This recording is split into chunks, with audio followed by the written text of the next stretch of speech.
Guys doing? Y'all recharged? You ready to go? Let's do this thing. So today I wanted to take an opportunity to talk to you guys about destroying strongholds and redeeming evil.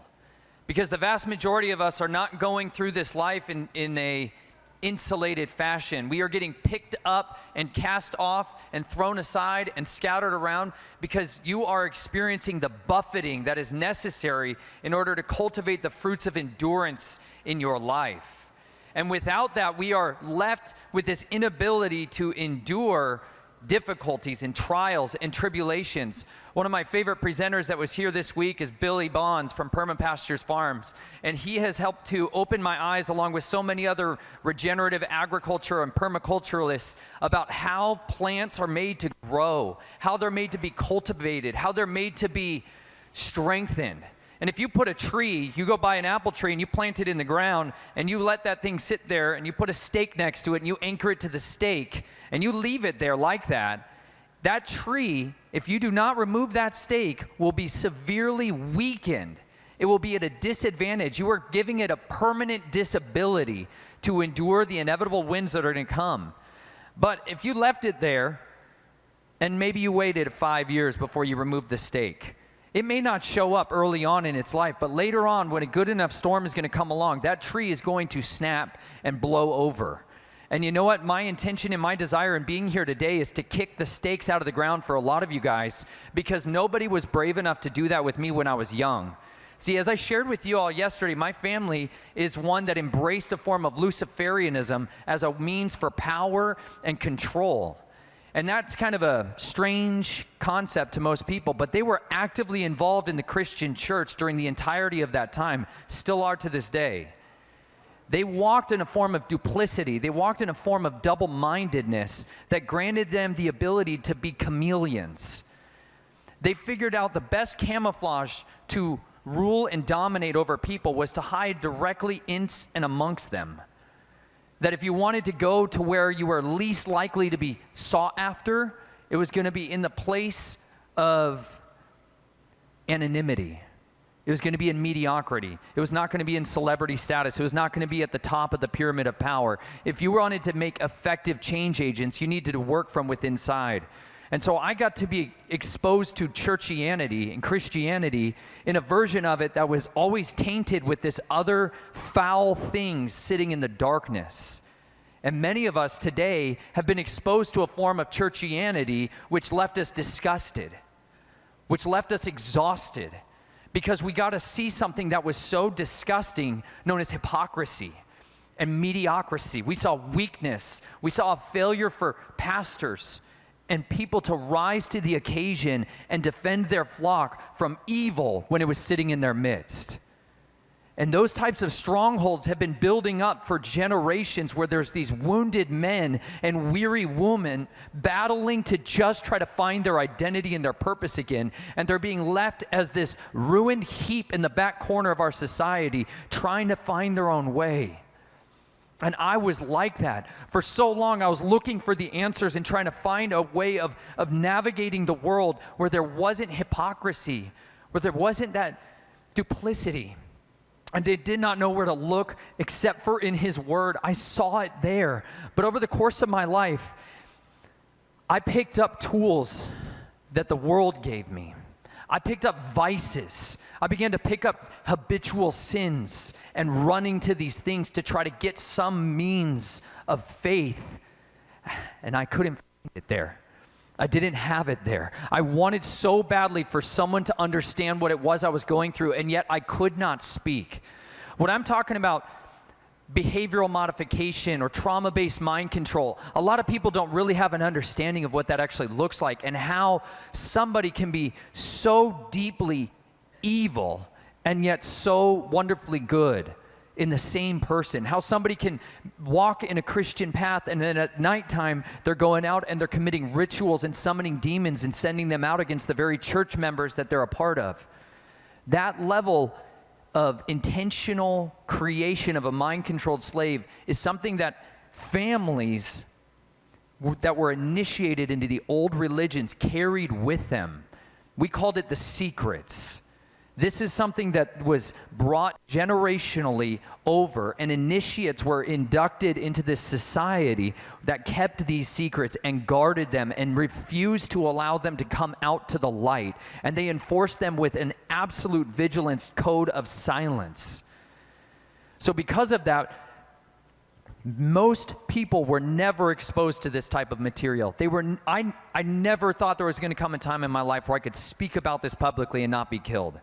But there's been a shifting that's happened in our society in the last 20 years where this type of information is being flooded out to the masses. These types of secrets are being poured out to everyone. And what it's creating is a lot of people that are criminally minded are picking up these tools, and they're going in and using them and creating generations of sleeper cells, of human trafficking victims, of drug traffickers, of psychopaths, who are going out and infiltrating society and enacting the wills of the criminal organizations they represent. We can talk about the cartel down in southwestern United States, where I come from, which are engaging in ritual magic, intense ritual magic, to blind the eyes of Border Patrol agents and to allow them the ability to conceal the drugs and the human materials that they're bringing across the border.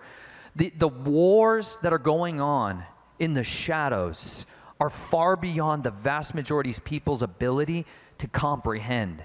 And that's because we've been conditioned into a society that doesn't want to tolerate the truth, that has a very low tolerance point to radical, intelligent evil. But this is the ways of Cain. This is the doctrines of demons. This is the way of raising up people in such a path of confusion and destabilization that the mind shatters.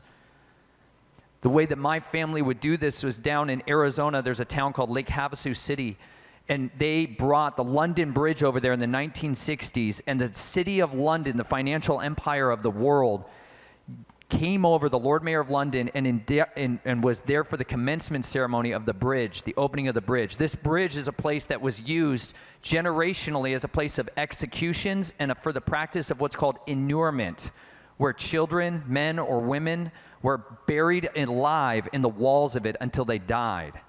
This is why the London Bridge is falling down.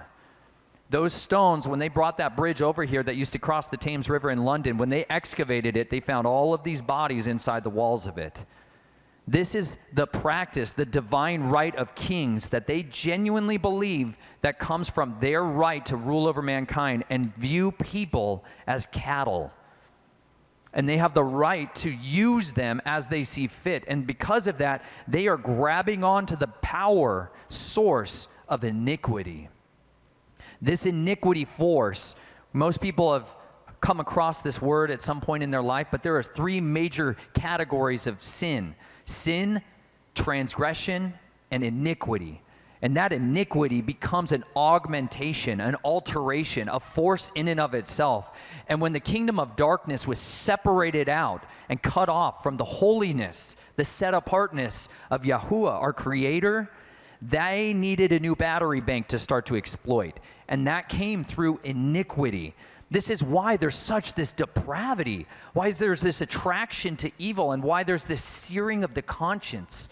And why those of you who still have object morality, those of you who are raised with biblical standards, when you see the news and it is reported to you of what's taking place, beheadings, human mutilations that are happening on our borders, we're appalled. It's abhorrent to us.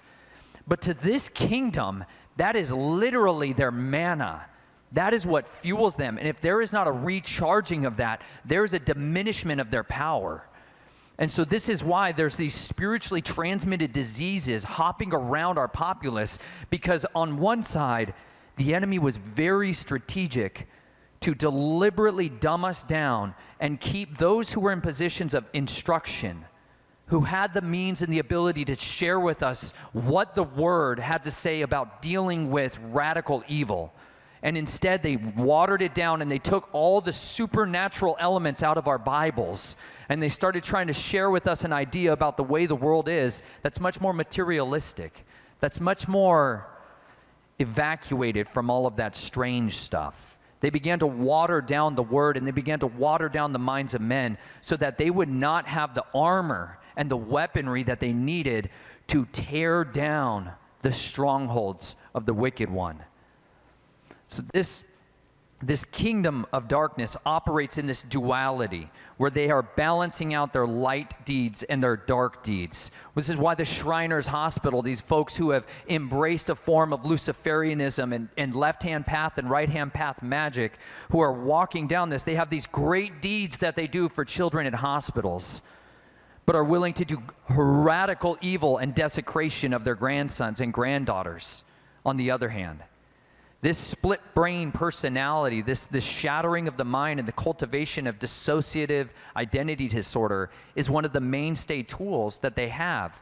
And they need this in order to operate a kingdom of secrecy. And for those of you that are still trying to comprehend and get your mind around it, we have two major hemispheres in our brain. The left side of our brain controls the right side of our body. The right side of our brain controls the left side of our body. Well, the predominant speech regions that govern speech, communication, articulation, this comes from the left side of our brain. And whereas the creative, artistic expression side tends to be dominated predominantly on the right side of our brain. And so there is intentional programming that is done to impart the secrets, this type of transgression, the family's abuses, all of this trauma gets encoded into one side of the brain. And so where the other side of that personality cannot articulate it, it's locked out of the speech center, so they can't communicate it. And you'll see later on as the course of a survivor's life, or somebody who's a survivor of human trafficking and ritual abuse, over the course of their life, there may be these moments where there's bleed through, where the memories come forward, or they finally feel safe enough to start talking about it. As like I shared yesterday, it finally finding my safe harbor with my wife, Chelsea, experiencing unconditional love, allowed this hurricane of a man to come in and find solitude and find safety and find some means of beginning to articulate what it was that I had been through. Those of you who are in positions in relationships with people, they are all around us, these walking wounded, these survivors of these atrocities, and they're looking around perpetually testing and evaluating whether or not the people that are in their life are able to listen to them, hear them, see them. Will you still love me tomorrow? That was the big question that I kept asking myself day after day after day after day. And we are living in a time where we can be the ones who are ministering to those. We are the ones who are supposed to be bringing the good news of deliverance to the nations. The last words in the book of Mark were the ones that began to set me free and put me on a path of trajectory where I believe that this broken, shattered man could find restoration. Because he said, "Go therefore into all the nations, preaching the gospel of this kingdom to every creature." Every creature. Because we are living in a time in society where people are being augmented, where the very foods that we eat are changing the genetic makeup of what makes us image bearers of the Creator. That is a very radically intelligent, evil design strategy to take us back to a time where everything was augmented. When you go back to the days before the flood and you start testing and evaluating what was going on there, the genetic experimentation, the augmentation of mankind had gotten to such an extent that the only thoughts of the hearts of men was always evil continually. That doesn't come through natural design. That comes from well-orchestrated manipulation of the genetic code and the minds of men. It says at the very end that we are literally waiting for the Messiah's return to come, and he said it will be like the days of Noah. And so when we look around and we start testing the spiritual temperature of the environments that we're living in, I am seeing the hallmark signs and the characteristics of the trafficking of the souls of men that it says Babel will grow rich by. We are living in a time where judgment is needing to begin in the house of the Lord, the house of Yahuwah. It is supposed to begin there because this festering infection has been taking place for so long, and people are desperate for breakthrough. There's victims who sit every day and they watch the people that abused them get richer and more famous and more loved and more adored. It's a horrible suffering. to watch the abusers prosper. It's a horrible lack of justice when you watch the guy who compromised be promoted. Any one of us who has ever felt those pains of injustice, any one of us who's ever experienced that failure for somebody to do something, to do the right thing, that didn't have to be that way. But you know what we need is the thing that has been lacking in our society for a generation and a half, which is bold men. We need men who are not emasculated. We need men who are willing to lay down their lives and sacrifice everything that they have to serve their families, to give up themselves, to sacrifice your dreams, your hopes, your future for the sake of doing what is righteous, as opposed to doing what is convenient.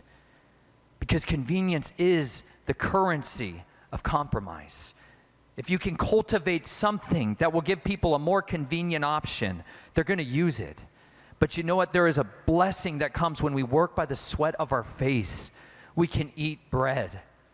And you know what? When I sat down and made the decision with my wife that we were going to oppose my family, that we were going to do whatever it took to keep Naomi from coming into this family nightmare, that was a very intentional moment where we decided to labor with the King of Kings to try to set captives free. If you could pull up my website, it'd be helpful so you guys can get a little idea of more of my family and the journey that we've been on since then. That moment of choosing for us led to a journey of realizing I needed to share my story and my testimony. And I began to sit down and write my testimony. I began to journal and pour out these things that had happened to me and the methods that the enemy had used generationally to build up this kingdom, this network of darkness. And fundamentally what I saw inside the families was that they used three major tools: fear, guilt, and shame. This was their unholy, divisive trinity that is being weaponized so strategically to keep people from coming forward and telling the truth, to keep people feeling nervous to hear what their friend might say to them. This is the stuff that keeps us from actually walking in our giftings, our callings, our anointings. And as long as we stay back and we refuse to step boldly into our walk and into the calling that has been prepared for us, we will be limited. We will be limited to do what we were made to do. And you know what? One of my favorite examples of somebody who attempted to rise up and set people free and yet met opposition is Moses. One of the most incredible stories that exists in our scriptures is his story, because he was raised in the arts of the sorcerers. He was raised by the Mitzrites, the Egyptians. He was raised in the cult of the dead. He saw what was possible. He knew the power of the dark side intimately. And yet he set himself apart from it. And I love it. In the book of Hebrews is one of the best synopsis of Moses' life in a few verses. Chapter 11. By belief, Moshe, having been born, was hidden 3 months by his parents because they saw that he was a comely child and were not afraid of the sovereign's command. You know, there was government mandates back in those days too. There was all kinds of requirements, laws, statutes, ordinances that ruling authorities had to say about what you were supposed to do with your children back then. Do you understand the bravery that Moses' parents had? Something we don't ever consider, but you know what? Right now, today, I am blessed to live in a generation where people's beliefs and convictions were tested.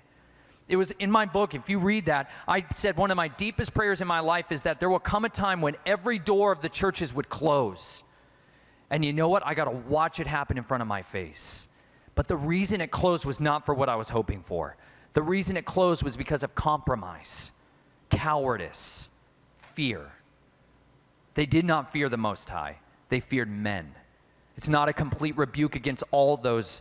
There's some out there, the very few remnant, that resisted.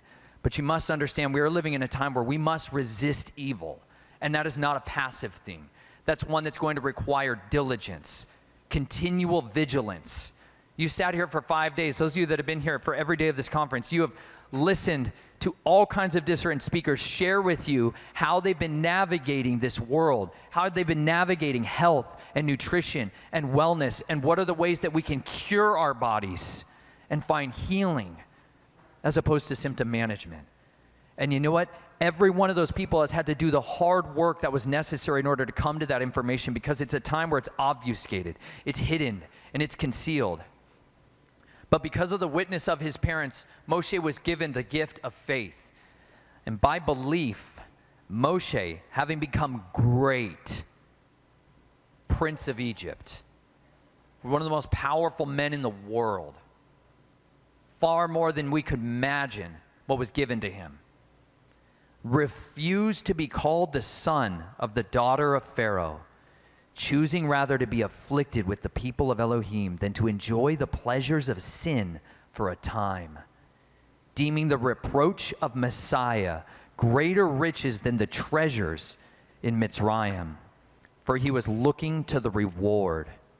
By belief, he left Mitzrayim, not fearing the wrath of the sovereign, for he was steadfast, as seeing him who is invisible. By belief, he performed the Pesach and the sprinkling of blood, lest he who destroyed the firstborn should touch them. By belief, they passed through the Red Sea as by dry land, and when the Mitzrites tried it, they were drowned. By belief, the walls of Jericho fell, having been surrounded for 7 days. By belief, Rahab the whore did not perish with those who did not believe, having received the spies with peace. What more shall I say? For the time would fail me to relate of Gideon and Barak and Samuel and Jephthah and the prophets and David, who through belief overcame reigns, worked righteousness, obtained promises, stopped the mouths of lions, quenched the power of fire, escaped the edge of the sword, out of weakness were made strong, became mighty in battle, put foreign armies to flight. Women received back their dead by resurrection, and others were tortured, not accepting release, to obtain a better resurrection. And others had trials of mockings and floggings and more, of chains, imprisonment. They were stoned, they were tried, they were sawn in two, they were slain with the sword. They went about in sheepskins, in goatskins, being in need, afflicted, mistreated, of whom the world was not worthy, wandering in deserts and mountains and caves and holes of the earth, and having obtained witness through belief, all these did not receive the promise, Elohim having provided what is better for us, that they should not be made perfect apart from us. This is a tiny story that carries with it lifetimes of sacrifice. There is so much suffering that is happening day and night right now, where people are crying out for somebody to save them. Somebody save us. I wept, begging for help, begging somebody to see what was going on. Desperate, just desperate for somebody to see it. And I sat in churches where the pedophile was sitting next to me, and the pastor looked at him and blessed him. I had pastors come into my house to try to cast out the demons that were going on there because I was having so many night terrors. Blinded to the pervert in the house. Incapable of seeing them. Proving to me learned helplessness. You don't go to the church for help. See what happens? Searing that into me. That's mind control. That's trauma. And you know what? That stuff will speak to you the rest of your life if you let it. That stuff will rule your decision-making processes the rest of your life. You will see through the world all that's around you through those disgusting lenses, unless somebody comes along and gives you new eyes to see. I was a blind man much of my life, and all I could see was vengeance as the cure, violence as the cure. But you know what? I began to read that word, and I began to see men and women of boldness speaking out, speaking up, rising up from the midst of the congregation with spears in their hands and swords in their mouths, speaking the uncomfortable truths and suffering much persecution because of it. I needed those witnesses today. I love these stories that I read about. I love the scripture. It is salvation in the flesh for me when I get to read my Father's words. But I need men and women, brothers and sisters, to witness and see their story. I need to hear of their sacrifices they made. I need to know what it actually looks like for a father to be a dad. I need to witness it. I became this perpetual observer in the background, watching all human behavior, trying to put together what it meant to be a person, because the humanity in me had been so stripped down to where I was feral, hiding in dog glues with animals to survive. But over a course of time, I began to see there are these strange people that do not fear death. There are these very odd, peculiar, funky folks who are willing to live in poverty so they can raise their family unobstructed from the government's control. My wife and I, during the course of our journey traveling around in that RV, we were like spies in the land. Drove all over this country and got to experience what it was like to be a migrant worker and be dependent upon the food that came from the fields that you labored in. We got to experience what it was like to find medicine, not in the hospitals and the doctor's offices, but from the fields and from the vineyards. And we began to see that, you know what? Everything that we need in this life can be provided to us in simple things. It does not have to be technologically advanced. I went down that road trying to find healing. I went down that road till I had exhausted myself in my finances trying to be made well. I was the one who was reaching out and desperately clinging to the tzitzits of Yeshua, believing He alone could heal me. Because after I'd sought the remote healing and all of the advanced technological forms of something to fix me, I felt like I had lost the Holy Spirit, like I'd grieved Him, like I had no inner voice, like everything that was in me was turned inside out. And I just sat down and begged Him. I begged the Father, I believe You alone know how to heal me. Take me on the journey.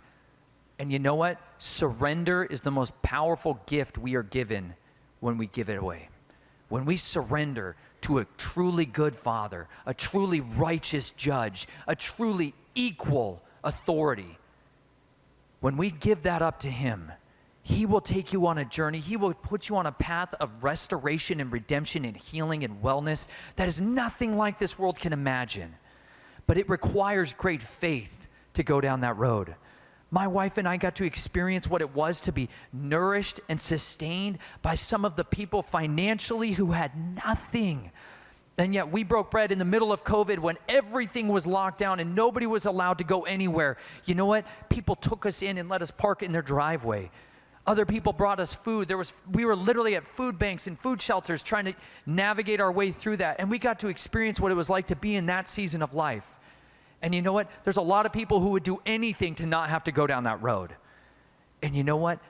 The gift that we have when we trust that this is a good thing for us, we trust our Father's teaching us something, is a power of restoration, is a power of redemption, because there are pearls of wisdom hiding in every person on the face of this earth.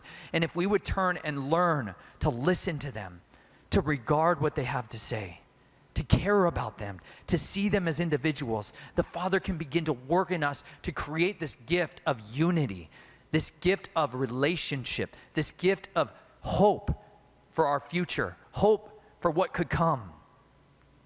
And I needed that in my life. I needed to see what it was like to be a sojourner so I could better understand the story of Abraham, so I could better understand the story of the Israelites. When we avoid suffering, when we avoid mockings, when we avoid those awkward conversations, we are missing out on the cultivation of that endurance. We are missing out on the strengthening of our faith. and the potential opportunity for that testimony, that conversation to be the breakthrough that somebody else needed in their life. I needed a man to stand on a stage named Russ Dizdar back in 2014 to talk about split personality assassins, Black Awakening program super soldiers. I needed to hear that stuff. I needed to hear somebody talking about it, and my wife needed to as well. We need people who will stand here and be bold and brave in a time where we are being called to be quiet and to shut up and to go away. But this is our testing. This is our opportunity to reveal to the nations what's actually in us. Are we going to be men and women of character? Are we going to be men and women of compromise? I so desperately want my family to find healing.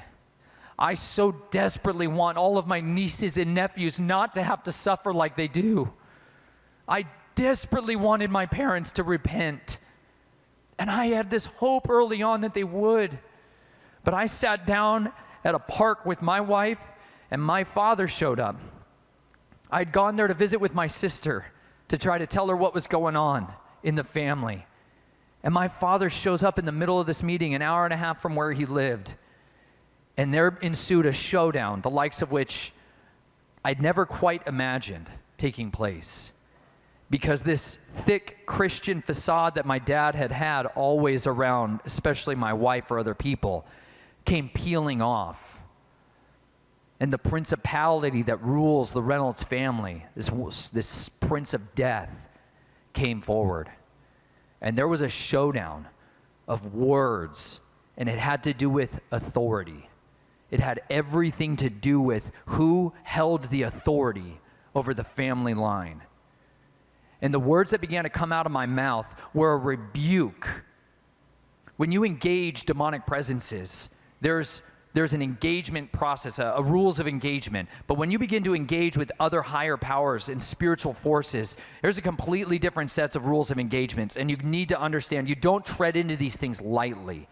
You understand your authority, your identity, and you need to know how to walk in that before you start trying to pray down principalities or tear down thrones. You get your lunch devoured. These people have been building up networks of iniquity that are generations old. They have serious power. Nothing compares to the power of Yahuwah and in his Son and through his Spirit what can happen. However, you must respect them. Even Mikael, when he's contending with the devil himself for the body of Moses, didn't bring a railing accusation against him, but he said, let Yahuwah rebuke you. You must understand the rules of authority that happened in that moment. And as I was sitting there with my father, the words that began to come out of my mouth had everything to do with the transfer of the mantle of authority for the Reynolds family was coming off of his shoulders and going onto mine. I had no idea what I was saying. I was like, what? What? Mantles of authority. Chelsea's looking like, because my dad had never cussed in public. He's spitting, screaming, cussing, spit flying out of his mouth. Children's splash pad. Lots of children run around like, wow. Weirdest place to have that showdown. You know what I'm saying? Not the movie setting. But those words came no sooner out of my mouth that what was in him was immediately stripped of its power. Instantaneously terrified. All the power, the intelligence, the coldness, this radical intelligence was gone, evicted. And what was left was a man in dread. And this is what is a promise. If we guard his commands, if we walk in his instructions, he says the dread of you will be on your enemies. And you know what? That's the weapon that I needed. It didn't come from my blades. It didn't come from my bullets. My dad didn't suddenly have the fear of me because I stood up with a knife and threatened him. That fear and that dread comes because I spoke the truth. And I assure you of this, those people who sit there and do this level of depravity and traffic their own children live in dread. They are terrified of justice, mortified of the judge of all the earth. They know who they're going to face one day. That's why the agenda is alteration of the genetics and transhumanism and escaping the judgment. They're looking for the cup of immortality because they know what they will pay for is irreconcilable. My father rose up screaming and raging at me and ran for his life to his car, fled the scene. No more power. And let me tell you, the iniquity of all mankind was taken away in a day. That's the power and the authority that is actually here under the blood of the Lamb. That's the actual weaponry that we need in order to tear down strongholds and redeem evil. It comes from sons and daughters picking up their identity as sons and daughters of the King of Glory. If you really knew who you were, you would never look at yourself in the mirror the same way. You would never look at yourself with hatred. You would never despise who you become, because you would understand no matter where you are, no matter what you've done and what you've been through, there is a path of restoration that's available to you. I am the least deserving of any man to ever receive a thank you, an applause. I don't deserve any of it from any of you. Because if you saw me at my worst moments, you would abhor me. There is nothing in me that's good. Anything that you see in me that's good is because I gave my life to the King of Glory, and he raised up in me a dead man. He put to death that old man. But that's the cost of entering into his kingdom.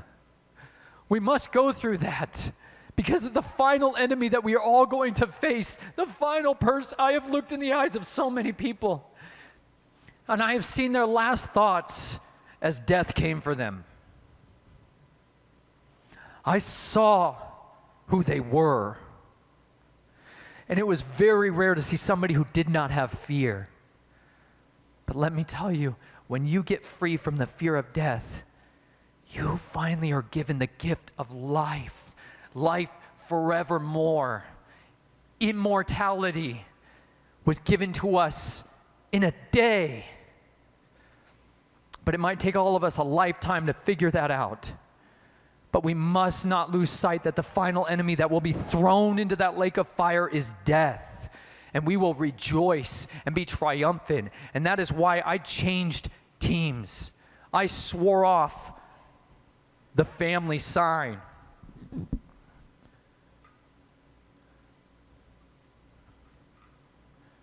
This was the mark of my family. This was the mark on my blades.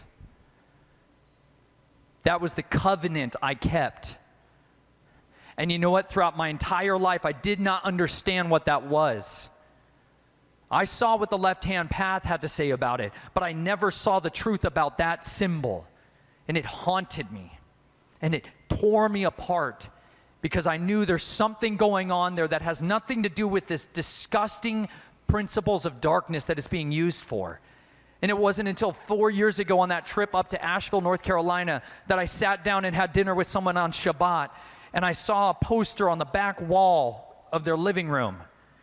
And it said, Paleontology, Eric Bissell, Paleo-Hebrew. And it had this whole chart of all of these Paleolithic Hebrew letters, Aleph Bet, Aleph to the Tav. It had Greek, it had modern Hebrew.